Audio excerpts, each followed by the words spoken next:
All right, it is Sunday night. I don't know what the date is, February 8th. So we're still in the early days of February. I don't have a real topic to talk about tonight. I do have 8 orders that need to get packed and shipped out tonight. So we'll go in the kitchen and pack that stuff up in a minute.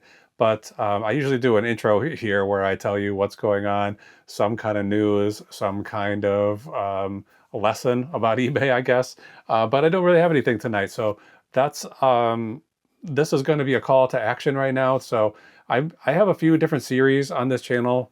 I'm developing these different series, and one of them is eBay Lab, where I look at the theories, the hypotheses, the legends, and the myths about what you need to do to make your eBay store successful. So if you have any things like that that you want me to try to test, please leave a comment. I'm making a list of things that I want to look at, and right now I'm checking on.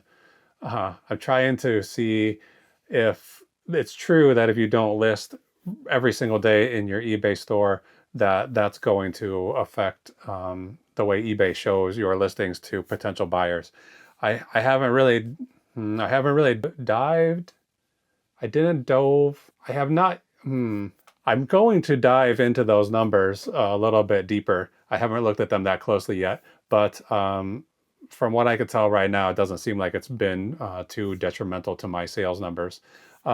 Anyway, that's one kind of a thing that the type of experiments that I'm looking into. So if you have any ideas of these legends and myths that people are always spreading, then please let me know.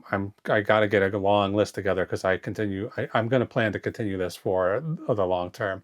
Another series on this channel is going to be Seller School, where I'm just showing like very simple, here's a little tip, a little thing that you can do to make your life easier as an eBay seller. So if there's anything that you hear people talking about that you want to learn how to do, I'm not an expert on anything, but I have the time to look into stuff and present it to you. So let's see. Last week I showed how to do bulk listing editing. So that kind of thing is what I'm looking for. So simple stuff that we can do in 2 or 3 or 4 minutes, and you can learn something. If I don't know how to do it, I'll have an opportunity to learn it as well. But I don't have a very long list of those types of seller school items. So if there's anything that you want to learn that you've heard people talking about, leave a comment about that too. And then I will add that to my list. My list on that one is only about 3 or 4 videos long. So we need to really get some more robust ideas to keep that channel going, or that series going.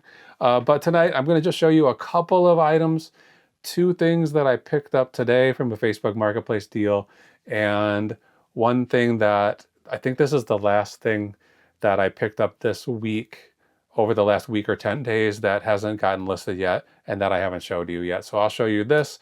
I'll show you the 2 things I picked up today. Then we'll go into the kitchen, pack up tonight's orders. There's not a lot of time tonight. It's just about 9 p.m. and I don't want to be up all night. Sunday night, I got to get up early in the morning. So I want to get this work done and get to bed. So let's get into it.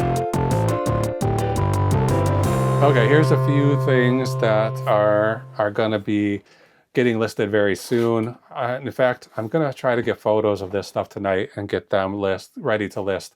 I'm scheduling a lot of stuff to go out Tuesday morning after this no listing experiment runs its course.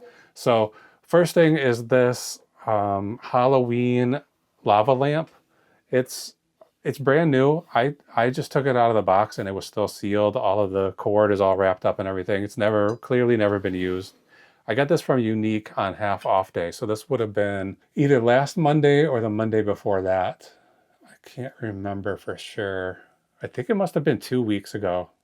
I brought this home, took it out, plugged it in. I've been kind of letting it run, trying to get this wax to start flowing a little bit better. It's not really doing that great. You're supposed to do like 6 hours on, 6 hours off, cycle it if it's sort of just a big glob at the bottom, and try to condition the wax and get it moving. But I've had it running pretty much consistently for the last couple of days. So that I might be doing more damage than good. But in any event, this is not a brand name that I've ever heard of. I've got the box here, and it says, I mean, I could barely even read it. It says AHCC SD is the company that made this. So I don't know what that is. I don't find any eBay searches coming up with anything for that. But let's see, does this have a made in? Oh, made in China. So um, that's some information I want to have for the new country of origin field on your eBay listings. It's starting to go a little bit. It's about to release. So I've been trying to keep it warm so that I can take pictures of it and make a video of it flowing, but it's not flowing that well. Anyway, they had 2 of these at the Unique store. They were $30 each. I would have bought both of them, but I just like quickly popped the tops off of these boxes, and one of them, this cap, was missing. So I just left that one behind and I took this one. Like I said, it's a brand that's not, there's no listings on eBay, no sales history at all. So I don't know what this is going to be worth, but I think like modern lava lamps, and especially ones that have like unique styling on them, do pretty well for me. I paid $15 for it. I'm going to just put it out there and try to get $60 for it. I don't know if I'll get that or not, but that's what I'm going to try for. I think it's probably going to take a while. It's obviously Halloween themed and we're only in February, so who knows if that's going to sell anytime soon. But we'll get it listed and get it out in the world, and maybe somebody will buy it. Okay, then today, so I spend a lot of time looking at Facebook Marketplace. Typically, I'm looking for free items that people are giving away, and sometimes I'm looking at just random stuff that people are selling. And over the last week or so, this thing it keeps popping up in my Marketplace feed. This is a Zildjian Bell. It's like for your drum set. So essentially, it's like a cymbal with just the middle bell left, everything else removed, and it has like a real high-pitched bell type of a sound. One of my favorite bands when I was a teenager played with one of these on their drum set, and I always thought they were cool and I wanted to have one, but they're kind of expensive, so never crossed my mind to try to find one used. But this one keeps coming across my my feed there, like I said. So I finally decided I think I'm gonna buy that. The guy had 70. He had it for $70, which I think this one new probably goes for about 200, which seems crazy, but that's kind of the deal with Zildjian stuff or drum set stuff in general. It's pretty expensive. So yeah, he had it listed for 70. I reached out to him and said, would you consider 50? Like I'm not too demanding with that kind of stuff, but it's like, if you consider it, I'll think about buying this. And he came back and he said he would do 60. And I thought, okay, fine, I'll buy that for $60, put it on my drum set. If I don't like it, I think I could sell it for 100 or 120, something like that. Maybe as little as 80, but we can get something for sure. I can experiment with it, play with it, and then if I don't like it, get my money back. And so then I was like, well, if I'm going to go make a trip, let me see what other stuff he has for sale. So I looked at all of his other Marketplace listings, a lot of drum stuff, a lot of very nice cymbals, pretty expensive, stuff I don't need. But his prices are pretty reasonable comparably to new. So I might have considered buying some of those cymbals, doing some research and figuring out which ones are sellable. But I decided I'm not going to get into drum stuff. I like the drums, and I would like to sell them, but they take up too much space. So I did see in his listing, he had this box of comics, and it is Ultimate Spider-Man, the complete run of Ultimate Spider-Man number 1 through 33. This is the, what's his name? Brian Michael Bendis wrote these books. I'm not sure the time period. I'm not going to open these to look at dates on them, but probably mid to late 90s. Every one of these is bagged and boarded. They look like they've never been read. I'm not even going to take them out to take a look at them. But there's 133 books here, plus a few different things like the annual editions, number 1 and 2. There's a free comic book day book in here. There's some variant covers, Spider-Man Super Special number 1, whatever that is. And then there's 4 copies, four issues when they kind of came back to revive this series. I guess, let's see, this would have been, that series was 2009, so this series must have been 1999, the Ultimate Spider-Man. So anyway, I looked up complete series, and Some of these sell for 600, 700, 500 even, but there was one person who had the complete series plus the 2 annuals, and he or they sold that for 850. So this guy had this for $500. After he told me he would take 60 on this bell, I said, would you consider 450 for the bell and the comics? So I'm telling myself I spent $50 on this bell and 400 on these comics, and I'm going to list these for 800 or 850. And I don't know if I'll get it. That other one might have been an outlier, some kind of a strange situation. It was an auction, which is weird. Auctions typically don't get higher prices than buy it now versions of the same thing. But I have all 133 and then 12 extra comics. That other guy only had 2 extra and he got 850. So I don't like to spend $400 on one item, but I spent 400 on this. I think I'm going to try for 800 or 850. So after all said and done, we'll probably make, if this sells for that price, we'll make 300 or 310 or something like that after eBay fees and stuff. But it's heavy. It's kind of cumbersome, but we got to get this listed as quickly as possible because I've got $400 invested in that. And this, I'm just going to go put on my drum set right now. And then I'm going to go into the kitchen and pack up the 8 orders that are going out tonight. So go with me over there and we'll get that work done.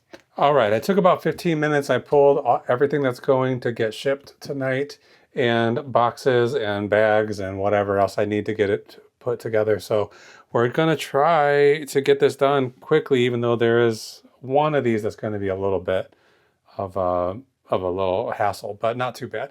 We're going to start right here with this board game roller coaster tycoon. It's a raccoon tycoon. I don't know why. I can't imagine why. This was at the Goodwill and it just had a $1.99 price tag on it. This is brand new, still sealed. They usually board games, even if they're not sealed, are like $4, $5, $6. So I was pretty surprised to find this one.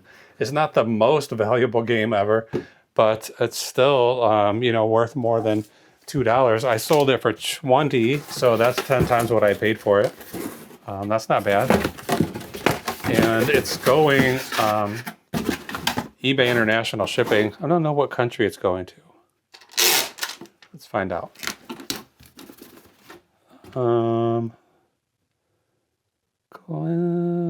Israel, huh?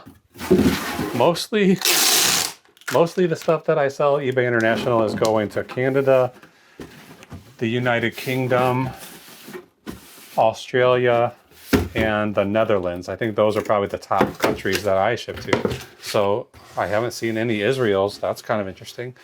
This game will fit in this box, but I don't want to fill this entirely with paper. So I'm going to resize this box a little bit so it won't take so much paper to fill the void.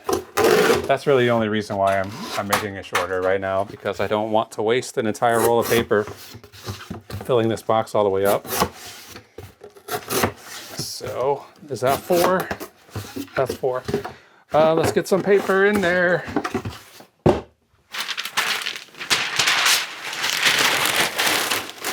Remember 9:15, that's when we started. I'm gonna try for 9:45 to be totally done, but I don't know if I'm gonna make it. Okay, a little more paper. This is going all the way to Israel, so it's gotta get packed up pretty well. I don't know if this is the kind of box that they're going to have to open and repack and inspect, or if they could just take a Ground Advantage box and just ship it all the way across the ocean. But I'm gonna make the assumption that it's going to go all the way over there in this box. So I want this to be sealed up pretty well.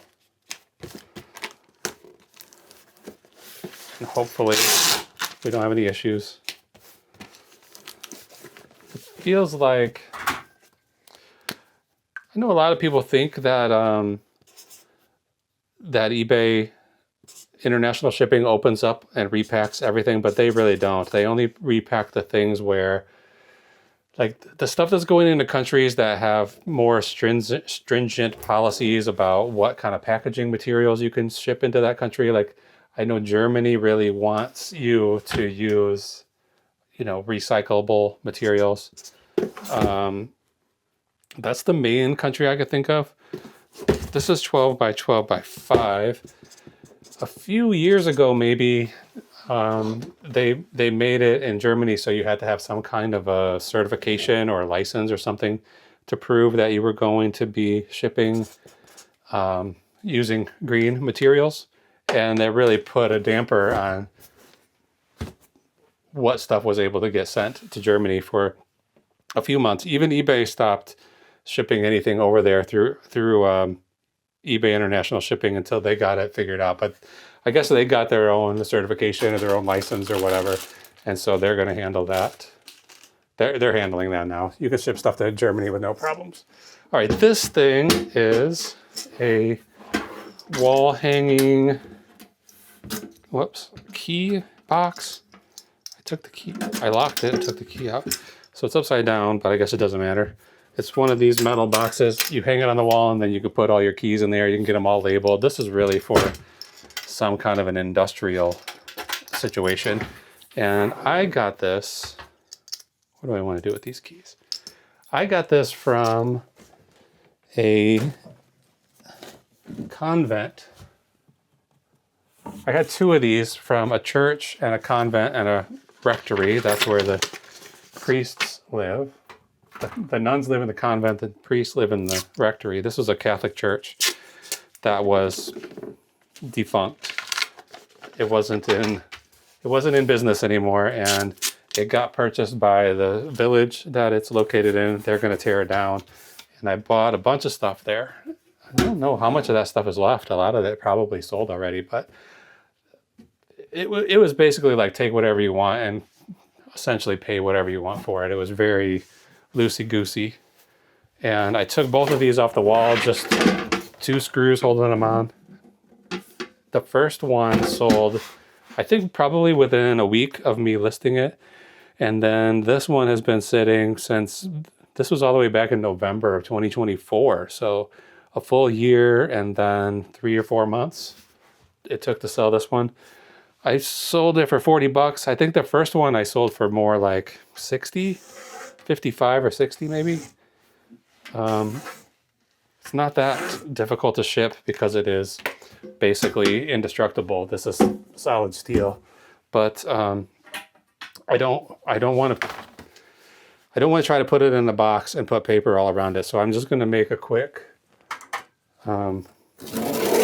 box here and put it, just kind of wrap it around that thing. So it's just going to give it, it's basically, I could just stick a label on there and mail that and it would be just fine. Almost certainly would be fine. But I'm going to wrap it in cardboard first so that it's at least presentable to the post office. You've seen me do this before if you watch me. I don't do this every day, but I used to, that's for sure. You know, back in the early 2000s, the late 90s when I was first on eBay, I did every single package I shipped out, I did like this. I made a custom box for everyone. I would do it. I would sit on the floor and do it, which is, I mean, my back couldn't possibly handle that today. That's crazy to think that I was doing that all the time. But I wasn't shipping out 8 and 12, 15 packages every day. I was probably doing less than that every week back in that time period. So this does take a little time, but we're going to do it pretty quickly here because, like I said, this thing is not fragile. What's the opposite of fragile? It's that. Whatever that is, that's what it is. So this works just fine. This works just fine. Now I want,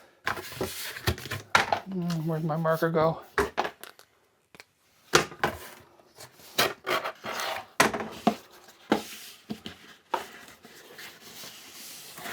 Come on.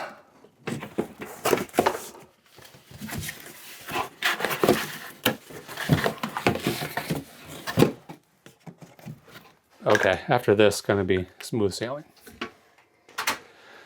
I think so. Where'd my ruler go? Here it is.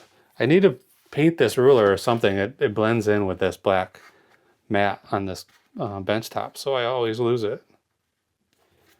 And now I lost my orange thing. One day, if you watch that video, I accidentally put this orange perforating tool that I used to make these lines to fold on. I accidentally put it inside of the box while I was packing it, and then I was looking for it afterwards, and I thought, I bet I put it in that box. I had to pause the video and then go back and watch, and I saw it going into the box. So I had to take it all apart and get this tool out. This is a good tool. Like this handheld one, it works great with a ruler. I have some other ones that are less, I don't know, that like, I'm trying to think of the opposite of fragile again. Like this one is real stable and secure. It works great. And this box resizer works great too. But this one I have, well, both of those, I guess I have a list in the description of this video of the tools that I use. And I would recommend you try out that handheld one. I'm trying to decide. I think I'm just going to cut these off. Typically, I don't know if you can see what I'm doing. Typically, this kind of a flap you would flip up and keep it inside there, but I'm just going to cut these off. Because like I said, this thing's not going to get broken. It doesn't need that much security. So I'm cutting these off to make my job a little bit easier. And then let's get rid of them. My garbage can here is overflowing. I need to take this out, and tomorrow is garbage day, but that's all. This is all recyclable stuff, so that has to wait till next week. Okay. Now this goes over and this goes over. I'm gonna flip this whole thing up and come along here with a knife. This isn't how I normally would do it, but I'm feeling impatient today and I want to get this done. And normally I would use a marker and make a mark here and then come back with a straight edge and try to cut this nicer, but this is going to turn out just fine. But this side, yeah, I guess it's exactly right. Like I just kind of nailed this. This flap is exactly the same length as the whole thing, so I didn't do that on purpose. It just kind of turned out that way. All right.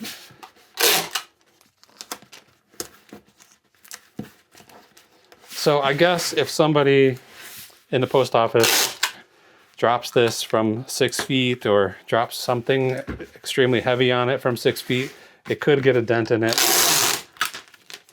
I guess I'm taking that risk. It doesn't seem likely that that's going to happen.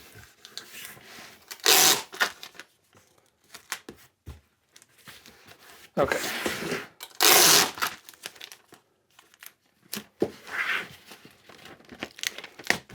I'm going to come back around these corners here and tape this up this way.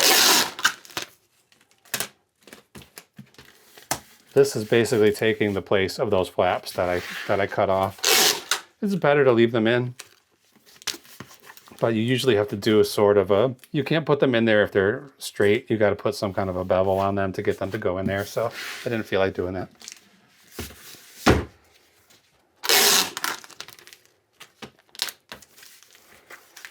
This tape is going to need some burnishing to get it to stick down because it does not like to stick to cardboard. I've complained about it enough. I'm not going to say it again, but it's not the best tape I've ever used.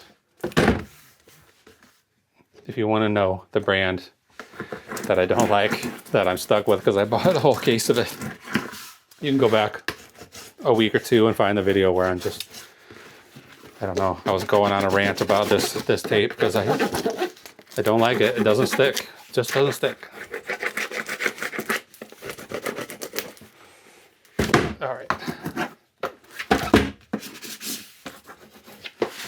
So this will keep it down. It'll make it stick, but it's just extra time and extra work. And I'm on a schedule here. I'm trying to get done in half an hour. Okay, this thing is called Keybox. It's gonna be heavy.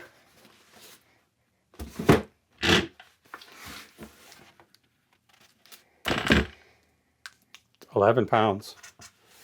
It is 18 by 11, probably 3, 4, 3. And it's going to who? I always put the initials of the buyer to make sure that I get the right label on here. It's going to RL in Colorado. I put the initials and the state to avoid labeling mistakes. Okay, what's next? I got my list on my phone. This is how I know what I'm shipping. Next up is a CD. This one is called Moonglow by Tobias Sammet's Avantasia. And the album is called Moonglow. I have a bunch of these CDs that are like progressive metal. I think they're mostly from Germany. I got several of them. Periodically, I get some for free from a guy. I think he might be like a music reviewer. He gets these CDs and then he dumps them almost immediately. So I think he is reviewing German heavy metal most of the time. I'm trying to make a little piece of bubble wrap that fits in here because this CD was already loose in the case. It doesn't want to hold in there. So I have another CD coming up later, so I'm going to hang on to that piece and use it then. For now, I've got an envelope. This is a bubble mailer from USPS Ground Advantage. You can get those if you have a Poshmark account. And I'm going to wrap this in cardboard first and might as well tape it together. It's not quite as big as I would like it to be. I usually have a bigger piece of cardboard. In fact, let's do this. This is not a very valuable CD. Both of the CDs I sold tonight are going out for like $9, but I don't want them to get there broken, even if they weren't that expensive. So I put another piece of cardboard so it will fill up the whole side here, the width of this envelope, and then put it in, fold it up. These are good bubble mailers from the post office. So I do recommend, if you have a Poshmark account, get on that. And I do have a video that has all the details. If you find that one and you don't want to watch the video, just go to the description, and I've spelled out step by step how to get these boxes and bubble mailers from Poshmark. But first thing you have to have is a Poshmark account. So this is Tobias, and it is, this can't be right. Okay, I need to get a tear on my scale. Maybe move this ruler out of the way. It might be causing problems. Okay, that's better, but it's still only 5 ounces. That's lighter than I expected. 11 by 7 by 1. It's going to SW in Arizona. And now we're on to the next thing, which is a G.I. Joe figure. This one is called Slipstream. He is a pilot of a Conquest X-30, whatever that is. His file name is Gregory Boyajian, fighter pilot. Anyway, I think this is probably a early 80s or 90s G.I. Joe figure. This one's 1986. Not very valuable. I have a bunch of these still. I've had them for a long time. My mother-in-law gave me a bunch of G.I. Joes in 2023, February. So we're talking about 3 years ago now. And most of them sold. Some of them sold quickly and for good amounts of money, but then the less sought after ones have been sitting here for a while. And I have periodically lowered the prices on them, or I've done sales just on G.I. Joe figures. I don't know how many I have left, maybe 25 or 30. I should do something with those again.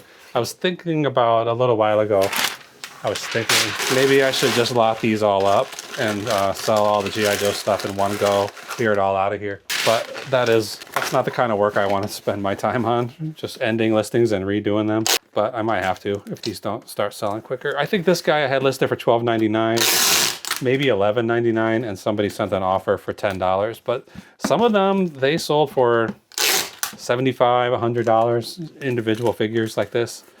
I think it's because the person who kept all of the accessories together with them, and also the little cardboard card from the package, like their ID file. Let's see, G.I. Joe. I'm just gonna write Joe on here. It's gonna be very light, 5 ounces, almost the same as a CD. 9 by 6 by 4. 9 by 6 by 4, and Slipstream is going to JC in Ohio. Nice and close. I'm in Illinois, so Ohio's not too far. I've got a pair of pants here going out next. I'm just going to put them in a poly mailer. Again, this is from USPS and Poshmark. You can get these from them as well. This is a pair of Vineyard Vines, I guess jeans, but with this pink pattern on it. These, how much did I pay for these? $2. $2 for these. This would have been on a discount day at my, there's a lunch break thrift store that I go to on my work days. It's close enough for me to go to on my lunch break. And I go there, and on some days when they're just overloaded with clothing, they just say, all clothes is $1, or all clothes is $2, or something like that. So this must have been on a day when all clothing was $2, otherwise probably wouldn't have bought. I don't really like handling, I don't like shipping clothes. I mean, I like shipping it, it's easy, but I don't like listing it, I don't like measuring, I don't like photographing. So I'm trying all the time to stay away from clothes, but sometimes I'm just finding stuff that I cannot pass up. So in the other room, I have some cool KUHL clothes, some jackets, a jacket and like a base layer kind of a thing that are going to bring me a pretty decent amount of money. Vineyard Vines, I don't know why why Vineyard Vines is a sought after brand or why it ever was, because don't they just sell it at Target? This is 1 pound. 13 by 10. 13 by 10 by 2. I could have put these in a box, but they only sold for $13.49. I only paid $2 for them, so that's all right.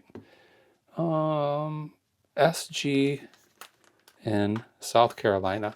SG and SC. I gotta make sure I don't mix those two up. And next up here is some really nice Doc Martens. These are called Audric shoes. They are women's size 9. They look pretty, I don't know if that looks small or big to me, but these definitely never been worn. I got them from a garage sale, and I only paid $7 for them. They're in good shape.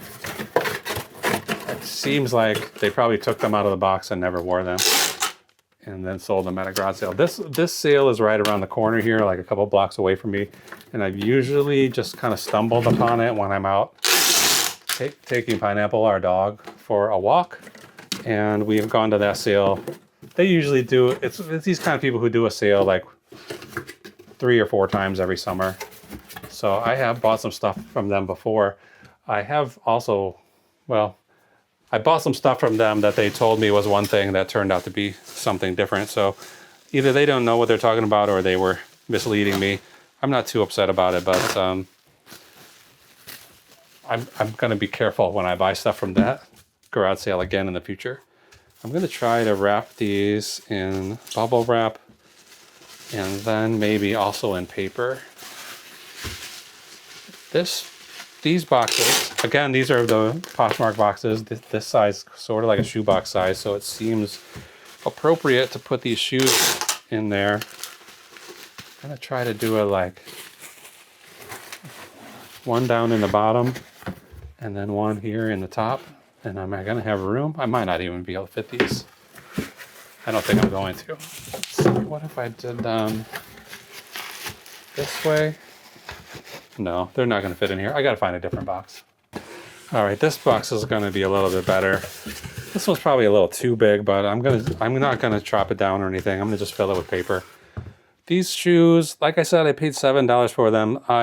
Somebody sent me an offer of, I think, 50, and I think I had them something like 75. And so I decided to meet in the middle. I met them in the middle at $61.50, and they took that counter offer immediately.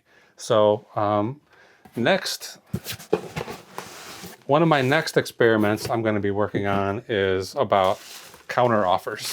So I'm going to just, every offer I get, I'm going to meet them in the middle and see how it goes. So look for that one coming up soon.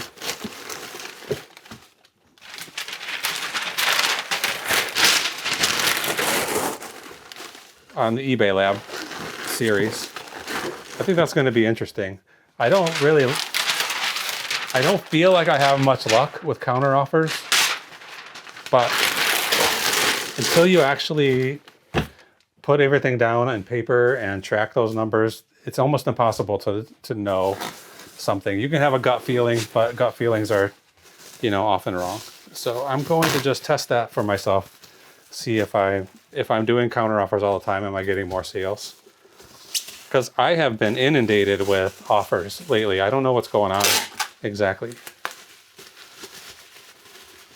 I have a suspicion it has something to do with eBay and Facebook Marketplace partnership, but that's just a guess, and there's no way I'll be able to know for sure. But the number of offers I get has like quadrupled since the beginning of the year.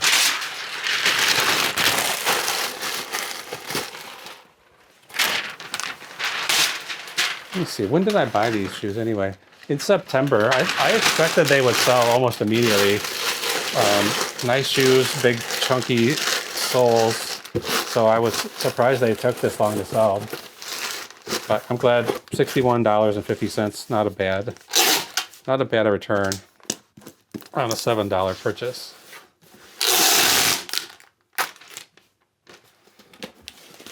Okay, this one, I'm gonna just put another piece of tape on the bottom, even though it's already sealed. And it says 12/10/8, so gotta remember 13/11/9. Might as well write it on here now. Then I don't have to even bother measuring this. Shoes, 4 pounds 2 ounces. I should have tried to get three ounces out of here. I probably could do it. But now it's sealed, I'm not gonna mess with it. These are going to KC in North Carolina. All right, I feel like I'm running out of space. What's next? A Bop It. You know Bop Its. Does this one have batteries? Yeah, sure.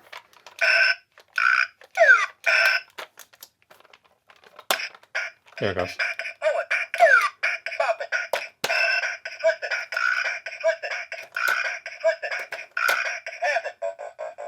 Habit. Hold it. Well, anyway, this Bop It, I've only ever had 3 of these in my shop. This is the last one. I've sold the other 2, but I usually do. I usually make short videos of electronic stuff to show that it works, like 10 to 20 seconds long. Just a quick demonstration. And eBay has a social media marketing tab where you can say anything with a video, share it on my YouTube channel or share it on my TikTok, Facebook, and Instagram.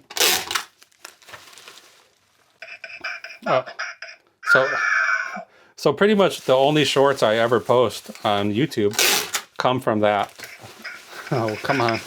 I gotta get this in a box. So, by far the most popular videos on my channel are these Bop Its. And I don't know why. There's no, like, it's just 10 seconds of me turning it on, showing that it works, and turning it off again. I don't do any commentary or anything like that. So I'm not sure why that video, like there's those 3 Bop It videos. I think one of them might have hundreds of thousands of views on it, which for me is unheard of. So in some way I'm thinking about, should I take those down? Is it giving people the wrong impression about what my channel is about? But for now, I'm leaving them alone. This is a Bop It. It weighs 1 pound even. 1.0. This is 15. by 8 by 6. And who are we sending it to? MA in South Carolina. Is that the second South Carolina? Yeah, it sure is. And then the last thing tonight is another CD. This one is I would have said the Sweet. That's how I remember it. You know, Ballroom Blitz. That was their big hit in the 70s. And I think this is called, this album is called Isolation Boulevard. And they recorded this during COVID at home. And I think it's a re-recording of the album that had Ballroom Blitz on it. Isolation Boulevard. Recording in isolation has an array of technical obstacles to overcome. This album proves that with positive application, it is not impossible. So good job, guys. It's not impossible. Anyway, this, just before I came down to film, this order came in. It was actually an offer.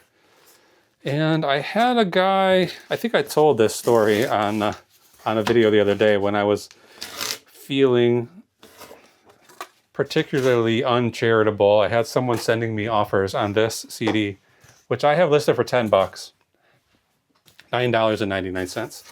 And this guy was sending me offers for like $6, and then I would just reject that offer, and then $7, and I reject that offer, and then $8, and I just kept rejecting it. I was like, at this point, I just don't want to sell it. Like, it's only $10, just buy it or don't buy it. I was in a foul mood and taking it out on this guy, I guess. So eventually he sent me an $8 offer, and he included a message that said, "Don't you even know how to negotiate?" And I rejected that offer too. But I thought it was pretty funny. I guess I don't know how to negotiate, but today I had this for $9.99. Somebody sent an offer, $9. I don't know if it's the same guy or not. I mean, that would be the natural progression. His last offer was $8. So he sent the $9 offer, and I just let's just get rid of this thing. So it's going for $9, and hopefully I won't have anybody yelling at me again about my CD offering, my CD negotiating practices. The Sweet. 5 ounces. Should just remember what the other one was. 11 by 7. This one's 10 by 7 by 1. Anyway, it's going to TE in Indiana. TE. Okay. That's all the packing. Everything's packed, and I just have to get labels on these, and then I'll go over to eBay and buy those labels, and then I will come back and give you the breakdown on profits on all of these things. Actually a pretty decent day, I think. So I'll be right back. All right, 2 bags of IKEA, 2 IKEA bags full of packages. Only one of those packages is very heavy. The rest of them are pretty light, actually. So let's quickly run through profits for today and see how we did. All right, 8 sales today. The first one, Raccoon Tycoon Forbidden Games. This is a board game. First thing we packed up today. I bought it for $2, sold it for $27. I charged $7.35 for shipping. I charged $7.95 for shipping. The actual shipping was $7.35, so we made 60 cents there. eBay fees were $3.48. So do all of that math, and we end up with a profit of $15.11 for that board game. It sold pretty quick. I bought that at the beginning of January. It's just sort of the first week of February, so it's just about a month to sell that, so not too bad. The next thing up, that key box, wall-mounted key box, the heavy item today, that brought in $36.97, so that's not too bad either. CD, Tobias Sammet's Avantasia Moonglow CD, UK import, German metal, and opera. So this is a real avant-garde situation. $7.30 profit on that. I got that CD for free, and the other one coming up later as well. G.I. Joe Slipstream, I got him for free, sold him for $10, and after all said and done, $9.34 profit on that guy. The Vineyard Vines pants, $9.83 on those. The Doc Martens, the shoes, $45.78. It's all right. How do we get down? I mean, that is a big fee, I guess. eBay fee of $9.23. The buyer paid $61.50. I paid $7 for them, so that's kind of a higher end cost of goods, and we're at $45.78. The Bop It, $14.13. And finally, the Sweet CD Isolation Boulevard, $7.33. Okay, so we add all those numbers up and we're looking at the day's profit, and that turns out to be $145.79. Not too bad, I guess, but I'm shooting for a little bit higher numbers than that for the foreseeable future. I'm hoping to get around $200 profit per day. But I did some last week, maybe I did a video where I talked about how I did in January and how that bodes for the rest of the year. And I was basically predicting that this year we're going to make about $58,000 in profit. And today I just did the math: 58,000 divided by 365, and so that turns out to be like around $158 or $159 every day to get to that $58,000. So it looks like we need to be bringing in an average profit of about $160 in order to get to that particular goal. Last year I had the $50,000 goal. I didn't quite get there, and I was thinking this year I wouldn't even put a goal in place, but I do have my eye on 58,000 now, so we'll see. I'm not going to stress it as much this year as I did last year, but if we get to that 58,000, we'll be doing good. And if we really want to get there, then we have to be bringing in $160 a day on average. Right now, average for the first 8 days of February is $127.80. So we got a little bit of a ways to go to get to that 160. So we got to get a few $200 days here before this month is over, and hopefully keep that trend going for the rest of the year. So that's it for tonight. Tomorrow, I'm going to be talking to Lonnie and Ryan at the Lonnie and Ryan podcast. And after I talk to them, then I'm going to come on here and tell you how I felt it went. And then I don't know when that video is going to be available, but I'm excited to talk to them. And yeah, keep your eyes peeled for that. So hit their channel and subscribe. You might as well. They're doing pretty good already. They've only got 5 videos and about 2,000 subscribers. So yeah, let's get them up to 2010 or something, you know, whatever we can do to help them. And then watch that video when I appear on there. I'm excited to talk to them. So, all right, that's it for tonight. I really appreciate you watching, and I'll be back tomorrow to talk about Lonnie and Ryan. So we'll see you then. Bye.